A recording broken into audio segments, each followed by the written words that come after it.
Bertemu semula dalam fokus minggu depan dan untuk blog ini saya akan memberi fokus kepada pembentangan bajet 2023 dan kita nak tahu juga apa antara tumpuan utama yang akan mendasari bajet 2023 kali ini yang akan dibentangkan pada 7 Oktober depan dan pastinya antara yang menjadi fokus ialah mengimbangi tekanan inflasi dan juga perkara-perkara yang melibatkan kos sara hidup rakyat. Dan kami di Astro Awani juga akan membuat siaran langsung khas sempena dengan bajet 2023 dan bersama saya ketika ini ialah editor Niaga Awani Najib Arif yang akan berkongsi dengan lebih lanjut mengenai apa tumpuan Niaga Awani untuk sepanjang minggu depan dalam kita menuju ke tarikh 7 Oktober itu. Mungkin Najib boleh kongsikan. Okey, bukan saja Niaga Awani, semua IP kita dan juga rancangan yang ada di Astro Awani, insya-Allah kita ada perancangannya termasuk juga setiap rutin Awani. Kita adakan Vox Pop. Vox Pop kita panggil, kita interview orang ramai lah, suara orang ramai kita angkat. Bermakna setiap golongan lapisan masyarakat itu kita bawakan suara mereka. Dan juga hari ini juga ada, saya percaya, Vox Pop kita keluarkan dan hadirkan dengan segala isu berkaitan dengan kos sara hidup, inflasi, tekanan secara keseluruhannya lah kehidupan pada masa kini disebabkan oleh harga barangan yang mahal. Kita juga tahu data terbaru inflasi juga menunjukkan peningkatan 4.9% tidak silap saya, dan juga inflasi makanan juga menaik kepada 7.2% pada bulan Ogos.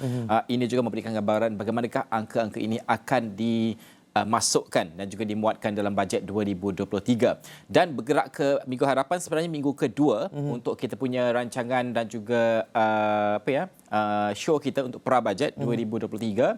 Sepanjang seminggu yang lepas, kita telah pun memberikan tumpuan kepada kedudukan fiskal kerajaan. Kita juga memberikan tumpuan kepada inflasi. Kita juga memberikan tumpuan kepada pekerjaan dan juga upskilling, reskilling.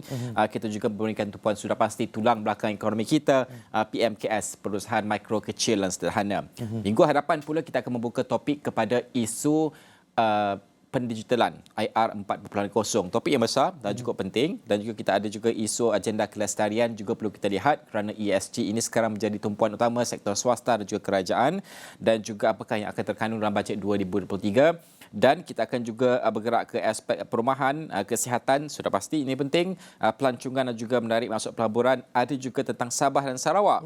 Ini cukup penting dalam keadaan semasa ini. Kerana apa, Syaf? Ramai mengatakan bahawa bajet pada kali ini adalah bajet pilihan raya. Jadi kita perlu dengar semua suara dari pelbagai golongan lapisan masyarakat untuk memastikan bahawa suara-suara ini akan sama ada diambil kira ataupun diketengahkan. Suara mereka penting untuk diketengahkan supaya bajet ini merangkumi semua aspek. Dan seperti yang saya pernah sebutkan pada minggu lepas, bajet kali ini adalah bajet penting bukan hanya kerana ia bajet pilihan raya, tapi juga ini adalah bajet untuk memastikan bahawa 2 tahun kita pandemik COVID-19, kali ini ramai sudah mula dapat kerja. Jadi apa kemahuan dan juga keperluan mereka dan bagaimana bajet 2023 akan memenuhi keperluan ini. Baik Najib, pastinya sepanjang bersama dengan Niaga Awani, saya kira sebelum-sebelum ini pun fokus menuju ke tarikh 7 Oktober itu sudah mula digerakkan, dan kita sendiri di setiap slot seperti Najib katakan tadi ada kita membawakan fokus untuk bajet 2023 ini. Jadi Najib pastinya sudah bersama dengan ramai penganalisis politik, penganalisis ekonomi untuk kita nak melihat lanjut, memahami dengan lebih lanjut bajet 2023 ini. Jadi bagaimana pentingnya bajet ini di sebalik isu-isu yang melanda dunia ketika ini Najib? Dengan masalah inflasi, masalah perang dan juga masalah krisis makanan ni semua Najib. Saya suka keadaan ini kerana banyak perkara yang berlaku ketika ini yang mempengaruhi, seperti contoh kedudukan ringgit adalah faktor-faktor luaran yang ada kadanya adalah di luar kawalan kita. Jadi bajet 2023 ini akan menentukan apa yang boleh kita kawal dalam sudut fiskal, iaitu kewangan kerajaan, untuk memastikan pemulihan itu berlaku dan setidaknya mengukuhkan kembali kedudukan ringgit. Salah satu faktor lah. Ada banyak lagi perkara yang perlu kita tangani yang melibatkan isu struktur. Bila kita bercakap isu struktur ini, ia bukan melibatkan satu bajet, ini melibatkan beberapa siri bajet untuk pembetulan dan juga penstrukturan semula. Jadi bajet 2023 adalah antara bajet kedua selepas kita berpindah ke fasa endemik ini. Jadi ini cukup penting untuk memastikan bahawa kesinambungan itu berlaku.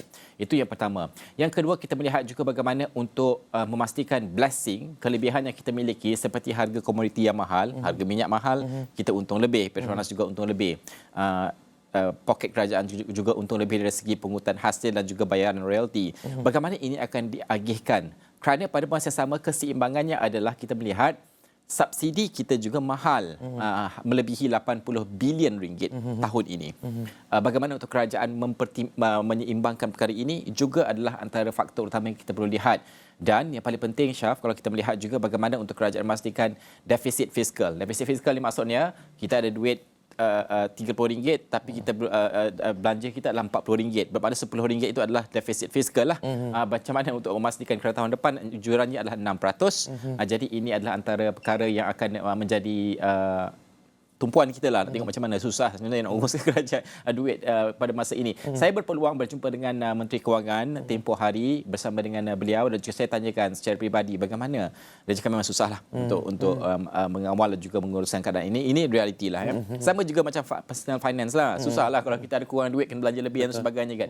Negara juga berdepan keadaan itu. Bagaimana perkara ini akan diselesaikan oleh kerajaan dan juga melalui bajet 2023 itu juga kita akan nantikan dalam pembentangan 7 Oktober ini. Baik Najib sudah beberapa tahun bersama dengan Astro Awani terlibat secara langsung dalam bajet ini. Jadi dalam belanjawan, pembentangan belanjawan. Jadi bagaimana Najib melihat ya angka yang besar ini, mungkin angka kali ini kita tak tahu berapa nilai keseluruhan bajet yang akan dibentangkan.